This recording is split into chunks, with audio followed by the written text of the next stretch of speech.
कराची के बाग जिनाह में पीटीआई आज जलसा करने जा रही है, लेकिन जलसे की तैयारियां अभी तक मुकम्मल नहीं की जा सकी हैं। बाग जिनाह के अतराफ की सड़कों पर सिक्योरिटी के सख्त तरीन इंतजाम किए गए हैं। मजीद बता रहे हैं सालिक शाह।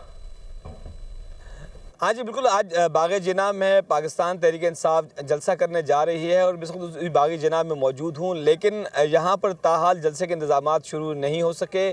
यहाँ ग्राउंड में अभी भी जो है नौजवान यहाँ पे क्रिकेट खेलते हुए नज़र आ रहे हैं। सिक्योरिटी इंतजाम की बात की जाए तो जलसा गाह की तरफ आने वाले जो रास्ते हैं, 3 हट्टी है, उसके अलावा खुदादात कॉलोनी की तरफ से, और उसके अलावा जो एमएजआर रोड और सदर की तरफ से आने वाले जो रास्ते हैं उनको जो है सिक्योरिटी वहाँ पर एहलकार तैनात किए गए हैं, बैरियर लगा के उनको बंद किया गया है। लेकिन अगर जलसे के इंतजाम की बात की जाए तो यहाँ पर किसी भी किस्म का भी जलसे के इंतजाम शुरू नहीं हो सके। वाज़ेह रहेगी पाकिस्तान तहरीक इंसाफ की जानिब से आज शाम को 4 बजे यहाँ पर बाग जिनाह में जलसे का ऐलान किया गया था, जिसकी गुज़िश्ता रोज़ सिंध गवर्नमेंट की इंतजामिया की जानिब से इजाज़त भी दे दी गई थी। उसके साथ साथ वज़ीर आला KPK ने यह भी कहा था कि कराची भर के शहरी जो हैं वो स्ट्रीट मूवमेंट की तैयारी करने के साथ साथ जो है इस जलसे में पहुँचें ताकि यहाँ पर एक अज़ीमुशान जलसा मुनक़्क़िद किया जा सके। लेकिन यहाँ पर हमें अभी तक जो है जलसे के इंतजाम या तैयारी शुरू होती हुई नज़र नहीं आ रही। जी।